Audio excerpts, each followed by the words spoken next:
Patéo. 3 syllabes. Patéo, un nom qui rythme la mode africaine depuis 5 décennies. 50 ans à couper, à coudre et à habiller des clients anonymes, mais aussi connus.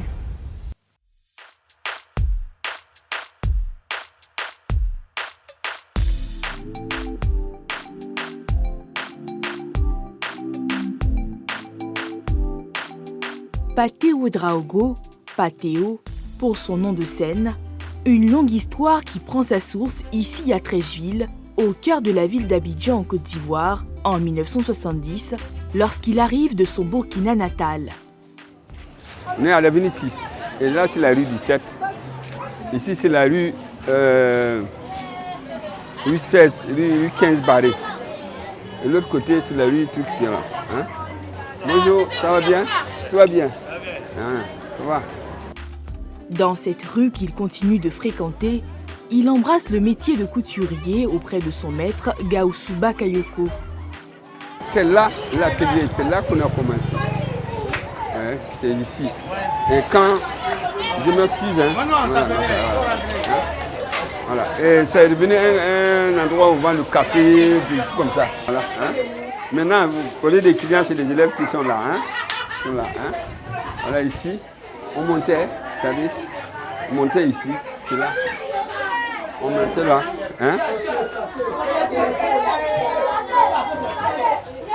On montait, voilà. On montait. Et ça, les machines étaient en haut là.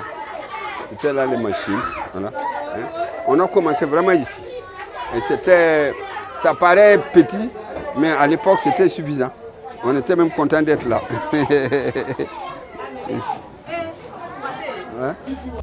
Patéo commence à se faire un nom ici au début des années 80. Ça va bien? Ça va. Ok, ça va. Ça marche quand même. Ok, merci. Alors donc, la vie c'est ça, hein. Moi j'ai vécu ici, j'ai fait tout mon enfance ici. Voilà, et puis bon, si Dieu fait que ça marche pour vous, c'est comme ça. C'est évolutif, on va continuer comme ça. Ici, Patéo est une véritable star.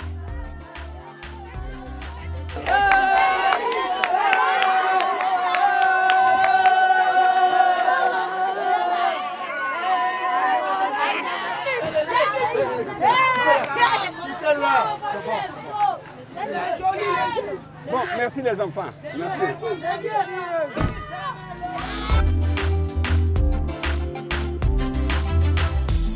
De fil en aiguille et contre le destin, l'homme de 71 ans acquiert une notoriété dans la mode.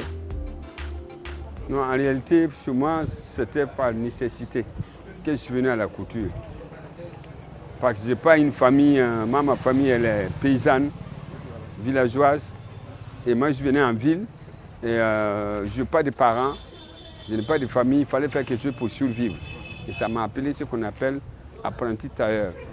Ça me permettait d'avoir l'atelier dans lequel je travaillais. Le soir, on déplaçait les machines, on enlevait les têtes des machines, on les coulait pour dormir dessus. Donc déjà, ça avait déjà un logis pour pouvoir... Et le lendemain, on se levait tôt pour remettre les machines en marche, nettoyer l'atelier avant que le patron arrive. Donc déjà, ça me permettait d'abord un lieu où je pouvais rester. Ensuite, le patron nous donnait à manger aussi. Donc c'était une nécessité au départ. La nécessité devient peu à peu notoriété. Avenue 6, Avenue 16 et enfin Avenue 17, toujours à Treichville. Le concours Ciseaux d'or en 1987, habilleur de Miss Côte d'Ivoire de 1988 à 1998 et l'épisode Mandela. 95, voilà. C'est Myriam Makeba fait à son âme qui parle de passage. Parce que Myriam Makeba me connaissait chez mon patron.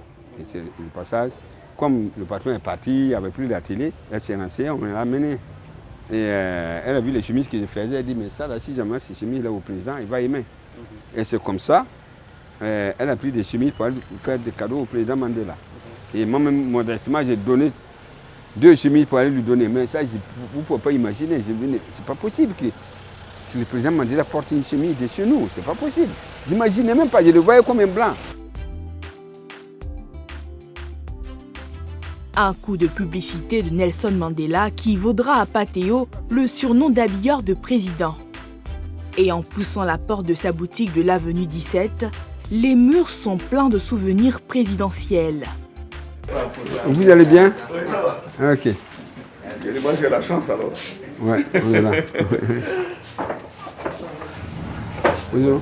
Ça va bien?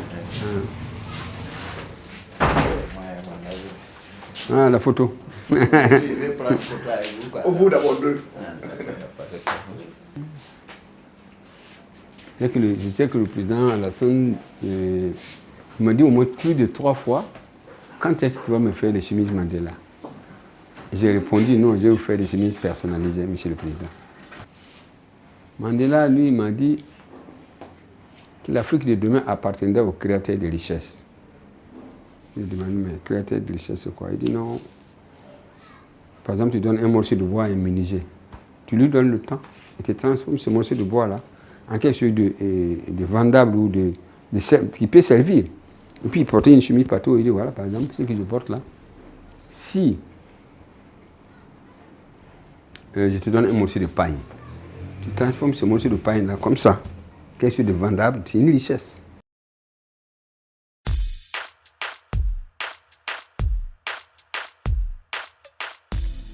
C'est à son atelier, à 2 pas de la boutique, que la magie Patteo opère. Des petites mains donnent vie et forment au tissu.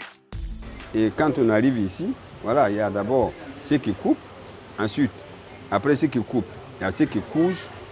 Maintenant, ceux qui cousent, une fois qu'on finit de coudre, il y a le stock, ça s'en va au stock.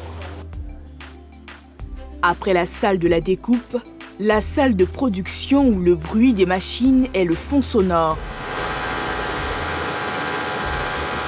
Les machines, le décor des lieux et Patteo le guide.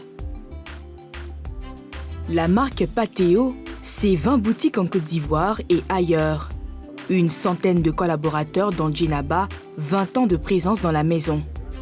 Oui, ça fait plaisir parce qu'on a commencé tout ici, la base même. En fait, moi je suis venue ici, je n'ai jamais fait d'école de couture. Quand je suis venue, j'ai commencé dans les papyrasses et j'ai été son assistante quand il voyageait, tout. Et puis bon, un jour je suis montée sur la machine et puis c'est parti de là. J'ai commencé en cours.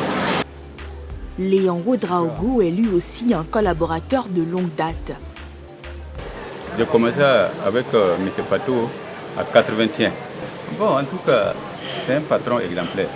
Quand tu es avec quelqu'un, en principe, tu dois connaître son position. Tu dois connaître ce qu'il aime, ce qu'il n'aime pas.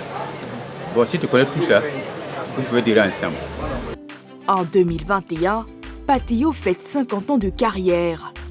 Une vie sur l'été, le pied sur la machine, mais aussi auprès des plus jeunes, dont Gilles Touré. La première rencontre avec Patteo remonte à très très longtemps, je dois avoir 11-12 ans. C'était à l'occasion donc de la fête de fin d'année de l'établissement où j'étais à l'époque. On avait fait un petit défilé comme ça pour s'amuser parce que j'aimais déjà la mode. Et Geneviève Ouané, à l'époque, qui présentait la soirée, m'a présenté à Patteo. Et tout de suite, il a vu que j'avais du talent, j'ai gardé le contact avec lui.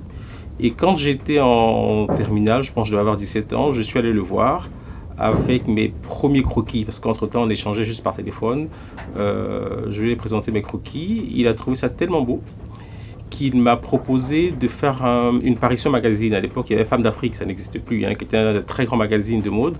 Et il m'a dit, il faut absolument qu'on lance ce jeune homme, on va lui faire Femmes d'Afrique. Il m'a présenté donc à la dame de Femmes d'Afrique. Je me rappelle, ils ont fait un super article où c'était marqué Gilles Touré, 17 ans, plein de talent. À l'époque, j'étais élève, donc du coup, je n'avais pas d'atelier. Il m'a aidé à réaliser mes modèles dans ses ateliers. Et dès lors, il m'a pris comme son fils. Et auprès des mannequins, un homme incontestablement courtois, d'une humilité sans pareil, et tout de suite qui essaie de vous mettre en confiance. Et c'est cette image-là que j'ai à l'esprit en ce moment. Je connaissais un ancien mannequin que j'appelle, je dis mais vous êtes où?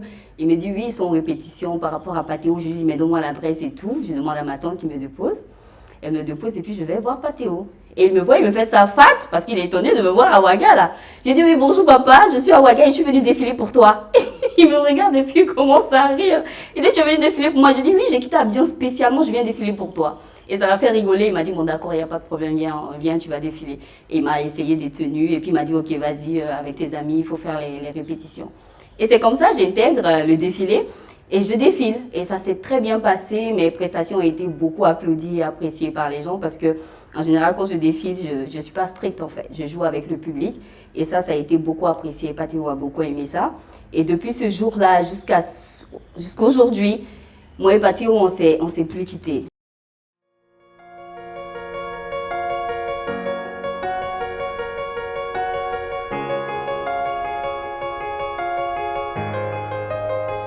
« 50 ans de carrière à célébrer pour Patéo sur 6 mois en Côte d'Ivoire et en dehors.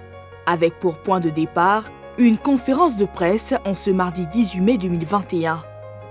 Au cœur des échanges, la marque Patéo, le styliste Patéo, la fondation Patéo et un livre biographique intitulé Patéo, de fil en aiguille, sous la plume du journaliste écrivain Cheikh Ivan. De ses confidences et de bien d'autres choses, il en parle dans son bouquin. Il parle aussi de sa vision. Et j'ai beaucoup aimé la question de la jeune journaliste qui se posait la question de l'après-Patéo. Qu'est-ce qu'il adviendra de l'œuvre de Patéo? Dans une interview confession qu'il m'a accordée le 19 mai 2019, il en parle aussi dans cet ouvrage. Pour Patéo, il faut bien sûr aller au-delà de la célébration. Nous luttons contre la concurrence extérieure, nous luttons aussi contre même la concurrence intérieure. Ça veut dire quoi? Ça veut dire qu'il y a nos marchés qui sont inondés de choses qui viennent de l'extérieur. Et il y a aussi nos concitoyens qui refusent aussi de porter pour nous. Donc ça veut dire qu'il y a nous luttons contre des choses qui sont complètement contre nous. Et ça, c'est vraiment le vrai problème que nous avons à travers le travail que nous faisons.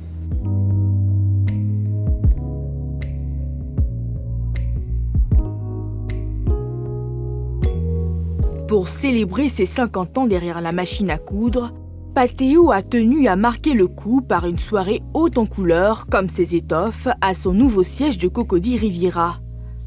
Dans les coulisses, l'homme aux cheveux grisonnants est à la tâche. Parce que comme Makissi est arrivé depuis Libreville, il y a vraiment son passage de star, mais après ça, il y a aussi... À l'extérieur, sur scène, les interventions se succèdent avant un premier temps fort venu du Burkina Faso, terre natale de Patéo. C'est un carquois avec des flèches pour te dire que le combat continue. Donc, ça, tu le mets, voilà, ici. Et voilà l'arc de combat. Donc, cher grand frère, Dieu te bénisse, Dieu t'accompagne.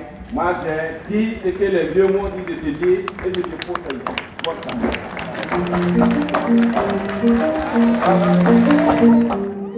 Et comme tout en symbole, une décoration au grade d'officier dans l'Ordre national de Côte d'Ivoire.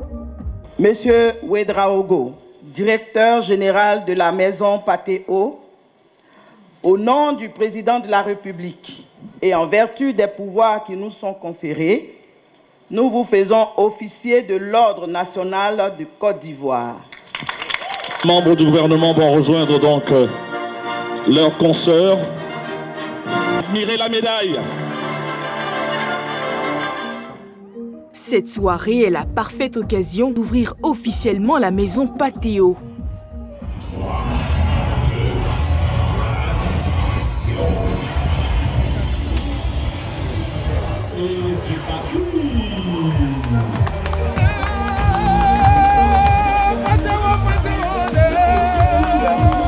C'est la boutique, la nouvelle boutique du siège là.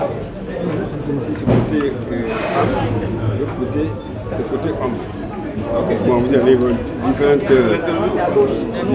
bureaux. Voilà, un bureau de la fondation, il y aura aussi un bureau de ici qui vient apprendre ici à un stage. À l'extérieur, du grand spectacle sur le thé. où 132 tenues de la nouvelle collection Patéo sont présentées.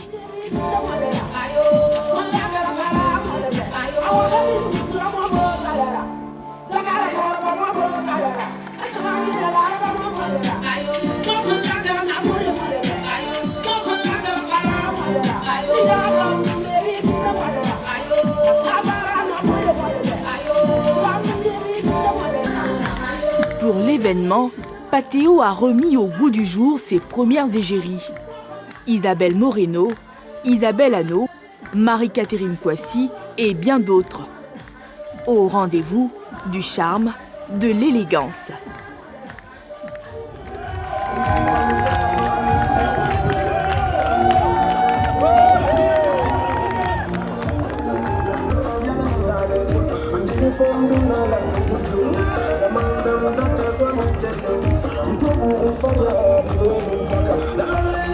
Et nous allons maintenant regarder, juste après la coupure du ruban qui va se mettre tout de suite.